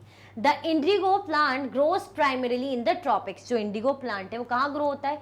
वो प्राइमरीली ग्रो होता है ट्रॉपिक्स एरिया में, ट्रॉपिकल एरिया में भाई उसे ग्रो किया जाता है। कौन सा? Indigo plant. By the 13th century Indian indigo was being used by cloth manufacturer in Italy, France and Britain to dye cloth. जो इंडिया का जो इंडिगो है वो कहाँ का यूज होता था? कब की बात हो रही है? By the 13th century, by the 13th century Indian indigo was being used by cloth manufacture. मतलब जो क्लोथ को मैन्युफैक्चर करते ना, क्लोथ को बनाने का काम करते थे, वो डाई यूज करते हुए कपड़ों कलर करने में। तो भाई इंडिया के इंडिगो कहाँ का यूज होता था? इटली, फ्रांस और ब्रिटेन में यूज होता था क्लोथ्स को ड्राई जो है डाई करने के लिए, उनमें डाइंग करने के लिए, कलर वगैरह करने के लिए। However only small amount of Indian Indigo reach the European market and it's price was very high. हाँ, हाउएवर ये भी कह रहे हैं, देखा गया कि भाई ये जो है only small amount of Indian Indigo reach the European market. मतलब बहुत ही स्मॉल अमाउंट का इंडिगो कहाँ पहुंचा? यूरोपियन मार्केट पहुंच पाता था। And it's price was very high. और उसकी प्राइस कैसी रहती थी? बहुत ज़्यादा हाई रहती थी। क्या बोल रहे हैं? इसकी प्राइस कैसी रहती थी? बहुत ज़्यादा हाई रहती थी। मतलब इतनी ज़्यादा डिमांड थी और प्राइस भी बहुत ज़्यादा हाई थी। और जो क्लॉथ मैन्युफैक्चरर थे जैसे इटली, फ्रांस, ब्रिटेन के, ये क्लॉथ में डाई करने के लिए जैसे इंडिगो का कलर यूज़ करते थे। कैसा कलर देता था? रिच ब्लू, ब्लू कलर देता था। आया समझ में? आगे बढ़े, चलो। क्योंकि हमसे बोला ना हम किसी एक के बारे में पढ़ते तो हम किसके बारे में पढ़ रहे हैं? हम इंडिगो के बारे में पढ़ रहे हैं कि कैसे कलर इंपॉर्टेंट हो सकता है और इसकी इतनी क्या खास बात थी। European cloth manufacturer therefore had to depend on another plant called woad to make violet and blue dyes. अब जो यूरोपियन कलर जो क्लॉथ मैन्युफैक्चरर थे, जो यूरोपियन क्लॉथ मैन्युफैक्चर होंगे यूरोप के, वो किस पे डिपेंड करते थे? वो किस पे डिपेंड रहते थे? वो डिपेंड रहते थे woad to make violet and blue dyes. मतलब वॉयलेट और ब्लू डाइज बनाने के लिए किस पौधे पे डिपेंड रहते थे? वोइड, एक इस नाम का है, इस पे डिपेंड रहते थे। ठीक है भाई। Being a plant of the temperate zone, wood was more easily available in Europe. Temperate zone का एरिया है तो वहाँ पे क्या है? इजिली वोइड जो है अवेलेबल हो जाता था। टेम्परेट जोन का एरिया है तो भाई वोइड यहाँ पे मिलना यूरोप में इजी हो जाता था, इजिली अवेलेबल था। It was grown in northern Italy, southern France and in parts of Germany in Britain. कहाँ कहाँ ग्रो करा जाता था? ये नॉर्दर्न इटली में है ना, सदर्न फ्रांस और जर्मनी और ब्रिटेन में इसको ग्रो किया जाता था वोड को। क्यों? क्योंकि एक तरीके से ऑल्टरनेट था। क्यों ऑल्टरनेट था, किसका ऑल्टरनेट था, ये इंडिगो का ऑल्टरनेट था। कैसा कलर देता था ये, ब्लू और वायलेट कलर देता था डाई करने के लिए। तो क्लॉथ मैन्युफैक्चरर इसका यूज करते थे। क्यों, क्योंकि जो इंडिगो था काफी हाई प्राइसेस में बिकता था, काफी अच्छी प्राइस में बिकता था, महंगा बिकता था, और ऊपर से सप्लाई भी उसकी मतलब इतनी ज्यादा क्वांटिटी भी इतनी कम पहुंचती थी, और महंगा भी बहुत ज्यादा रहता था। तो कंपटीशन में खरीदना है महंगे में, तो कौन टेंशन ले, तो क्या वोट पे डिपेंड करते थे, जो टेम्परेट जोन में होता है यूरोप में, ठीक है। तो कहाँ का यूज होता था, नॉर्दर्न इटली, सदर्न फ्रांस और जर्मनी में, ब्रिटेन में। आया समझ में, आगे बढ़े। Worried by the competition from the indigo, wood producers in Europe pressurized their governments to ban the import of indigo. अब जब लगा कि अरे ये तो अच्छा खासा हमारा वोट से काम चल रहा है, फिर भी इंडिगो के मतलब बोलबाला चल रहा है, उसका प्राइस भी इतना ज़्यादा, उसकी डिमांड इतनी ज़्यादा है, तो उसके कंपटीशन से डर के थोड़ा सा मतलब टेंस होके, होता है ना कंपटीशन रहता है, तो टेंशन लेके क्या करा, जो प्रोड्यूसर थे, वोट को जो प्रोड्यूस करते थे, उन्होंने यूरोप पे प्रेशर डाला। क्या डाला उनकी गवर्नमेंट पे, कि भाई आप क्या करो, बैन कर दो, जो इंपोर्ट है इंडिगो का बैन कर दो, हमारा वोट से काम चल जाएगा, आप इंडिगो का जो इंपोर्ट है उसको खत्म बैन कर दो, ताकि वो हमारी यहाँ पे ना आए। Cloth dyers however preferred indigo as a dye, but जो क्लोथ डायर थे वो किसको प्रेफर करते थे, cloth dyers however prefer indigo as a dye, वो इंडिगो को एज अ डाई प्रेफर करते थे। Indigo produce a rich blue colour whereas the dye from wood was pale and dull. Indigo कैसा कलर प्रोड्यूस करता था, indigo produce करता था rich and blue colour, मतलब रिच ब्लू कलर, अच्छा सा ब्लू कलर, जबकि वोट कैसा देता था, डल कलर। वोट कैसा देता था भाई, वोट देता था डल कलर, ठीक है। इंडिगो देता था अच्छा rich blue colour, but vote से पेल और डल कलर मिलता था, जिससे दिक्कत मतलब इतना अच्छा नहीं दिखता था। अब जब कलर जो डल और पेल सा दिखेगा, हम बोलते ना पेल फेस, अरे कैसे डल लग रही है, मतलब ऐसा सूखा सा, मतलब ऐसे अजीब सा, जैसे कोई कलर ही उड़ गया हो, बहुत बेकार, जैसे तबीयत खराब है, बेकार सा बेसिकली। तो इसी तरीके से ऐसा दिखता था, इतना खास नहीं दिखता था, जैसे इंडिगो का आता था बहुत अच्छा कलर। तो जो क्लॉथ डायर से इसको ही प्रेफर करते थे। By the 17th century, European cloth producers persuaded their governments to relax the ban on indigo import. But 17th century में क्या हुआ, बदलाव आया। बदलाव क्या आया, जो 17th सेंचुरी में, by the 17th century, European cloth producer persuaded their government to relax the ban on indigo import. जो यूरोपियन जो लोग थे, जो प्रोड्यूसर थे, उन्होंने बोला कि ठीक है आप क्या कर दीजिए, ये जो बैन है इसको रिलैक्स मतलब हटा दीजिए, क्योंकि ज़रूरत पड़ रही थी। वोट का कलर कैसा था, डल और पेल था, इंडिगो का बहुत अच्छा कलर आता तो उसी को ज़्यादा यूज़ होता था। तो 17th सेंचुरी में इसको हटाने की मांग की गई गवर्नमेंट से। पहले कहा कि नहीं, इससे कंपटीशन है, इसको तो इस पर बैन लगाओ। देन इसका कलर भी इतना अच्छा है ना, वोट का कलर इतना अच्छा नहीं है, तो यूज़ मतलब कपड़ा जब अच्छा नहीं दिखेगा, कलर पेल दिखेगा, तो कोई खरीदना इतना नहीं चाहेगा ना, कलर भी तो अच्छा दिखना चाहिए। तो उसके लिए भाई उन्होंने कहा इंडिगो को बैन मत करो, इंडिगो का इम्पोर्ट होना चाहिए। आया समझ में, फटाफट से लाइक कर दो, समझ में आ गया ना तो लाइक कर दो फटाफट से। चलो समझ में आ गया ना तो लाइक कर दो फटाफट से। किसके बारे में पढ़ रहे हैं हम, इंडिगो के बारे में पढ़ रहे हैं, कि कैसे क्या आया, इंडिगो की मार्केट में क्या डिमांड थी। वर्ल्ड में बिगेस्ट सप्लायर था इंडिया, किसका, इंडिगो का। इंडिया के इंडिगो की इतनी ज़्यादा डिमांड थी क्योंकि उसका कलर बहुत अच्छा था, ठीक है, बहुत प्यारा कलर देता था। और कैसा रहता था, वहाँ पे जाता था यूरोप में, मतलब ब्रिटेन में कम क्वांटिटी में, बट अच्छा रिच प्राइस, अच्छी महंगी प्राइस में, जिसके कारण जो मैन्युफैक्चरर है किस पे डिपेंड करते थे, एक अदर क्रॉप पे डिपेंड करते थे, जिसको वोट बोलते थे, जो कैसा, ब्लू और वायलेट कलर देता था।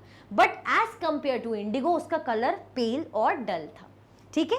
तो गवर्नमेंट से पहले तो कहा गया हटा दो, उसके बाद गवर्नमेंट से कहा कि भाई आप क्या करो, रिलैक्सेशन हटा दो, मतलब अब इसको मतलब जो लगाया था बैन वो हटा दो।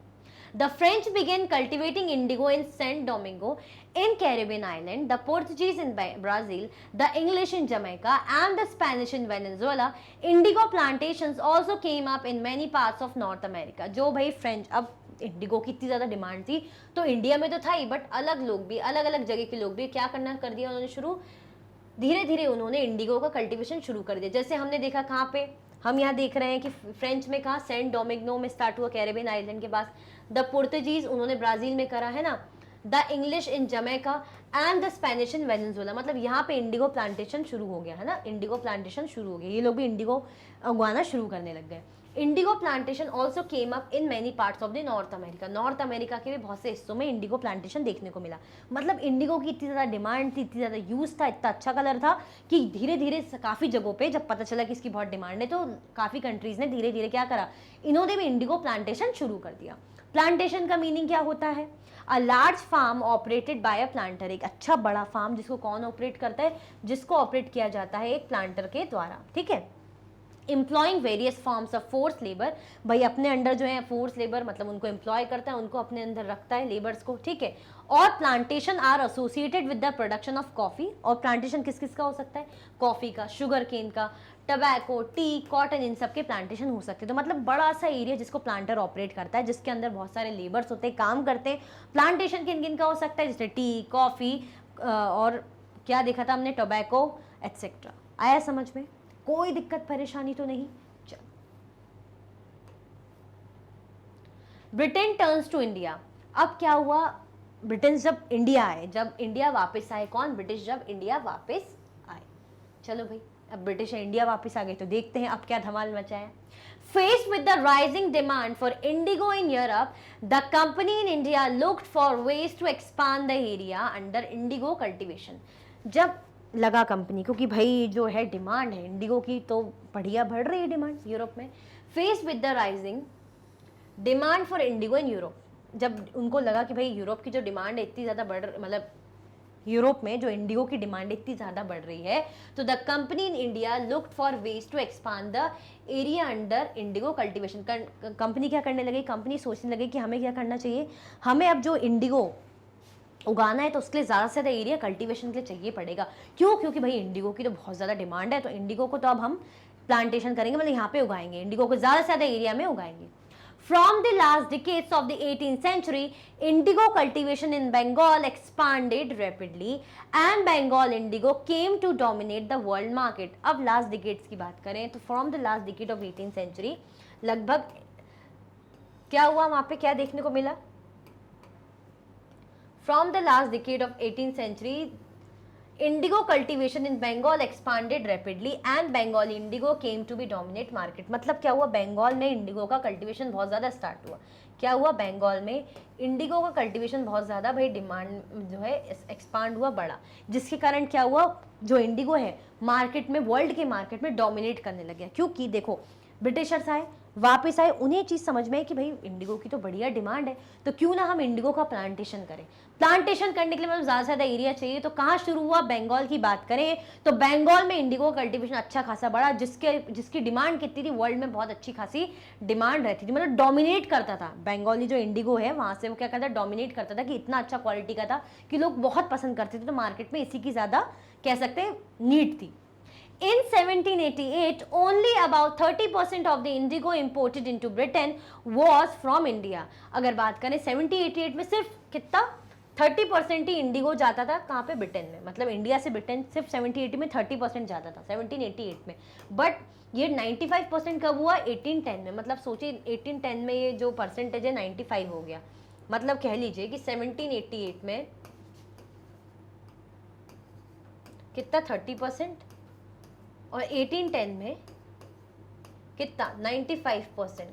मतलब आप समझ जाइए 65% का इतना ज़्यादा मतलब इंक्रीज हुआ, 65% और ज़्यादा मतलब डिमांड बढ़ी, इतना ज़्यादा इंपोर्ट हुआ इंडिगो इंडिया से ब्रिटेन, मतलब क्योंकि उगाने भी लग गए थे, समझ गए थे कि भाई बहुत ज़्यादा ज़रूरी है, बहुत ही फायदेमंद है, तो इसको ज़्यादा से ज़्यादा उगाया जाए। तो पहले कितना था? 1788 में कितना देखा क्या है? 30% इम्पोर्ट करते थे, उसके बाद 95% तक का इम्पोर्ट इंडिगो का चलता था, कहाँ? ब्रिटेन में। आया समझ में? क्योंकि ये देखा था ना कि बंगाल में इतना ज़्यादा एक्सपांड हो गया था इंडिगो प्लांटेशन और डोमिनेट भी करता था मार्केट में। कोई दिक्कत परेशानी तो नहीं? ये देखिए क्या है, ये एक स्लेव रिवॉल्ट हुआ था सेंट डोमिंगो में अगस्त 1791 में, जो पेंटिंग बनाई है जनवरी स्कूल डॉल्स की है, ठीक है, स्कूल डॉल्स की है। आगे बढ़े। In the 18th century, French planters produced indigo and sugar in French colony of Saint Domingo in Caribbean island. 18th century की बात करें तो 18th century में क्या हुआ? In 18th century जो फ्रेंच है, फ्रेंच प्लांटर्स थे, हमने देखा था ना कि अलग अलग जगह के प्लांटर्स, फ्रेंच, ब्राज़ील, जमैका, ये सब हम देख रहे थे। तो ये लोग क्या करने लग गए थे? ये लोग शुरू कर दिया था, मतलब इन लोगों ने शुरू कर दिया था जो है इसका प्लांटेशन। किसका प्लांटेशन? इंडिगो का।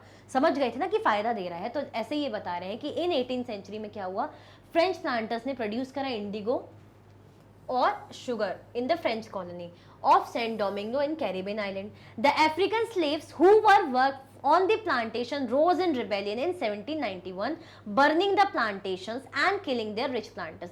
अब क्या हुआ, कुछ प्रॉब्लम हुई होगी, बहुत ज़्यादा दिक्कत हुई होगी, तो जो स्लेव्स थे, जो अफ्रीकन स्लेव्स थे वहाँ, उन्होंने क्या करा, परेशानी से उन्होंने भाई, उनको जब दिक्कत हुई होगी, कोई परेशानी होगी, तो उन्होंने क्या करा भाई, रिबेल करा।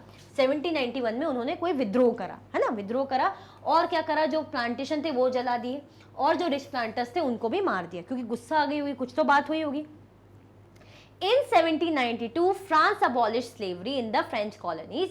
These events led to the collapse of the indigo plantation of the Caribbean island.